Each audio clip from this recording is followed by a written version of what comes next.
আউযু বিল্লাহি মিনাশ শাইতানির রাজিম। বিসমিল্লাহির রহমানির রহিম।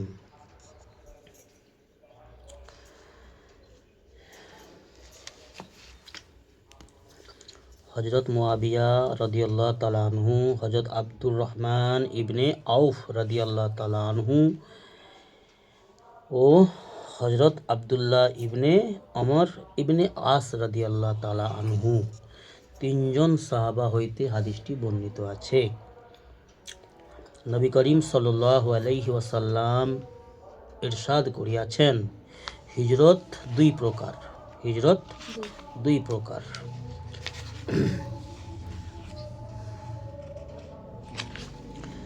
হযরত মুআবিয়া রাদিয়াল্লাহু তাআলা আনহু, হযরত আব্দুর রহমান ইবনে আউফ রাদিয়াল্লাহু তাআলা আনহু ও হযরত আব্দুল্লাহ ইবনে আমর ইবনে আস রাদিয়াল্লাহু তাআলা আনহু হইতে হাদিসটি বর্ণিত আছে। তিনজন সাহাবা হইতে হাদিসটি বর্ণিত আছে কি নবী করিম সাল্লাল্লাহু আলাইহি ওয়াসাল্লাম ইরশাদ করিয়াছেন, হিজরত দুই প্রকার। হিজরত দুই প্রকার। এক প্রকার হিজরত হলো এই, অন্যায়কে পরিত্যাগ করা।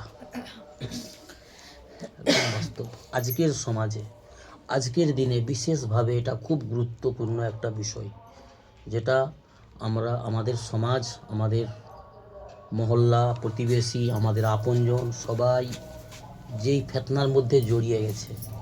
জি, এক নম্বর হিজরত কি?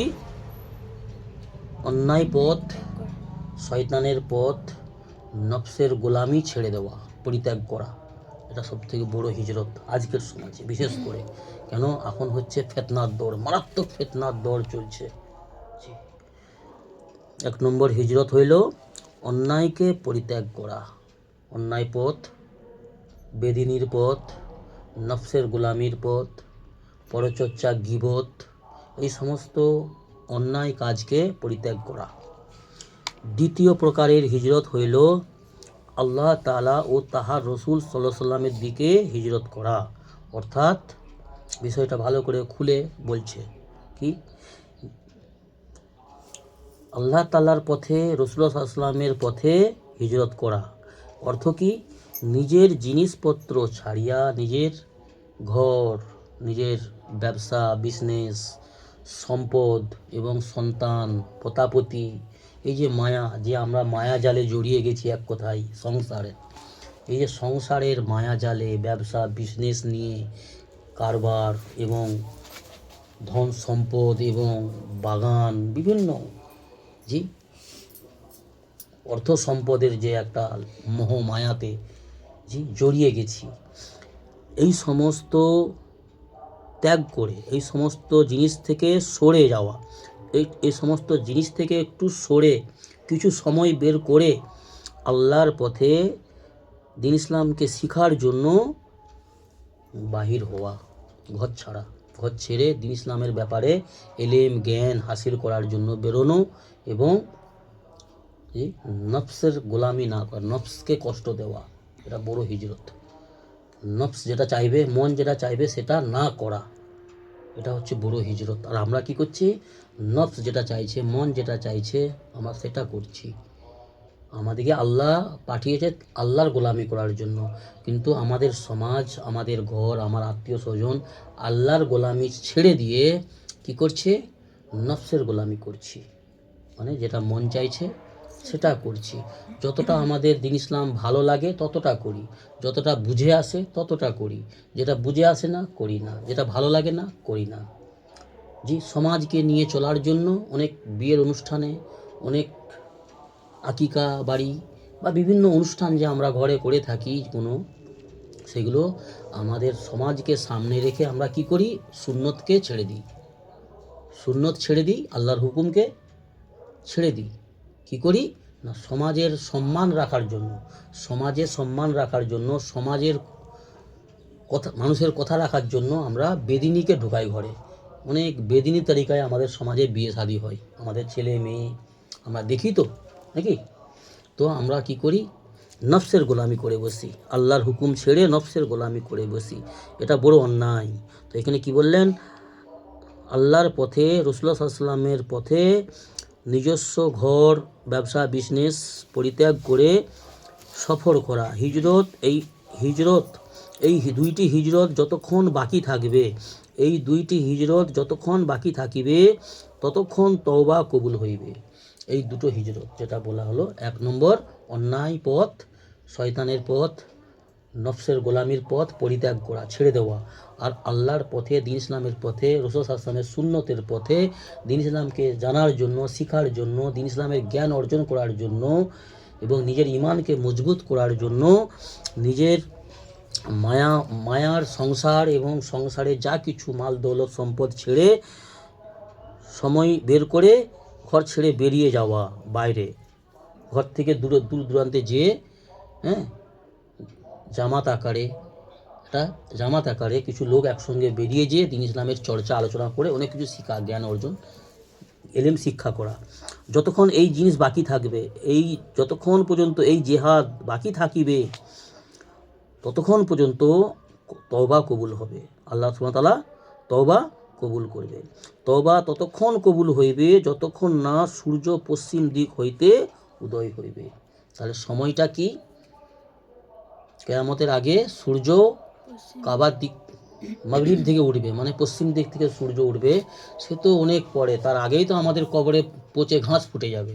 তাহলে আমাদের সূর্য পশ্চিম দিক থেকে উঠবে কখন? যখন আমাদের মৃত্যু এসে যাবে।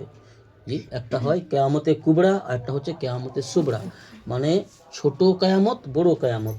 বড় কিয়ামত কি? একত্রিতভাবে আল্লাহ রাব্বুল আলামিন সমস্ত সৃষ্টি জগৎকে, কুল কায়নাতকে, যা কিছু আছে আমাদের এই আসমান জমিনের নিচে, সব কিছু, আসমান আর জমিনের মাঝখানে যা কিছু আছে সমস্ত কিছুকে আল্লাহ পাক তছনছ করে একসঙ্গে দুমড়ে মুজড়ে ভেঙে ফেলে দেবে।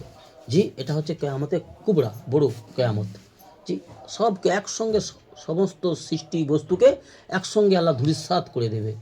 আর কিয়ামতে সুবরা কি না, আমার জন্য আমার মওত হচ্ছে কিয়ামত। আমার মৃত্যুর পরেই আমার জন্য হিসাব কিতাব শুরু হয়ে যাবে। অর্থাৎ আমাদের জন্য মওতের আগে পর্যন্ত আমাদের সময় রয়েছে হাতে, আর মওত কখন সেটা আমাদের জানা নেই। অর্থাৎ আমাদেরকে এখন থেকেই প্রস্তুত হতে হবে যে আমাদের মওত না জানি কালকেই হতে পারে। অর্থাৎ আমাদেরকে ফিরে আসা, অন্যায় পথ পরিত্যাগ করে দিন ইসলামের পথে ফিরে আসা। কি বলল? তওবা ততক্ষণ কবুল হইবে যতক্ষণ পর্যন্ত সূর্য পশ্চিম দিক হইতে উদয় হইবে। যখন পশ্চিম দিক হইতে সূর্য উদয় হইয়া যাইবে, তখন দিল ঈমান বা কুফুর যে অবস্থায় উপর থাকিবে, উহার উপর মোহর লাগাইয়া দেওয়া হইবে। জি, কিয়ামতের যে দিনটা হবে, যেটা কিয়ামতে কুবরা, একত্রিতভাবে ধ্বংস হবে, তার আগে সূর্য উদয়, পশ্চিম দিক থেকে সূর্য উদয় হওয়ার আগে তখন যে মানুষগুলো থাকবে, মানুষের অন্তরে মোহর লাগিয়ে দেওয়া হবে, মানে লক করে দেওয়া হবে, তালা লাগিয়ে দেওয়া হবে। যে যেই অবস্থায় থাকবে সেই অবস্থায় তখন তার সেই অবস্থায় মওত হবে। অর্থাৎ তওবা করতে মানুষ চাইলেও আর সুযোগ পাবে না। কথা বুঝে আসছে? যেমন আমরা মোবাইল থেকে অনেক কিছু ডিলিট করে দিই, করে দেওয়ার পরে সেই জিনিসটাকে ব্যাকে আনা আর সম্ভব হয় না। সেই রকমভাবেই তো যে যেই অবস্থায় থাকবে সেই অবস্থায় মওত হবে। সেটা বহুত আগের ব্যাপার, সেটা আগের কথা। তখন আমাদের মধ্যে আমরা থাকবো না। তবে তখন মানুষ পৃথিবীতে কোটি কোটি থাকবে, সবাই আল্লাহর নাফরমানরা থাকবে। আল্লাহর নাফরমানদের উপরে কিয়ামতে কুবরা, যেটা একত্রিতভাবে আল্লাহ ধ্বংস করবে, সেটা সব জালিম নাফরমানদের উপরে সেই দিনটা আসবে। ঠিক আছে? আল্লাহ আমাদের বোঝার তৌফিক দান করুন। কি বললো? আল্লাহ অন্তরে মোহর লাগাইয়া দিবেন এবং লোকেদের বিগত আমলই চিরস্থায়ী সফলতা ও ব্যর্থতার জন্য যথেষ্ট। কি বলছে? সেই সময় লোকেদের বিগত আমল, যেগুলো করেছে ভবিষ্যতে, মানে জীবনে এবং যৌবনে যে যা করেছে, সেই আমলই চিরস্থায়ী সফল করে দেওয়ার এবং বিফল করে দেওয়ার জন্য যথেষ্ট। অর্থাৎ যদি কেউ আমাদের মধ্যে যদি কেউ আমাদের বিগত জীবনে যদি আমরা আল্লাহকে রাজি করার পথে চলি, তাহলে ওই আমলটাই আমাদেরকে সফল করার জন্য, সফলতা হাসিল করে দেওয়ার জন্য যথেষ্ট হইবে। আর যারা আল্লাহকে নারাজ করে নফসের গোলামি করে এবং আল্লাহকে নারাজ করে যায়, তাদের জন্য তাদের ব্যর্থতার জন্য ওই নোংরা কাজ, নোংরা পথ, অকর্ম, কুকর্ম ওটাই যথেষ্ট। আল্লাহ আমাদের সমস্ত নোংরা কাজ এবং গুনাহের পথ, অন্যায়ের পথ পরিত্যাগ করার তৌফিক দান করুন এবং দ্বীন ইসলামের পথে আল্লাহ এবং আল্লাহ রসুলের সুন্নতের পথে ফিরে আসার তৌফিক দান করুন। আল্লাহুম্মা আমিন। সুবহানাল্লাহি ওয়া বিহামদিহি।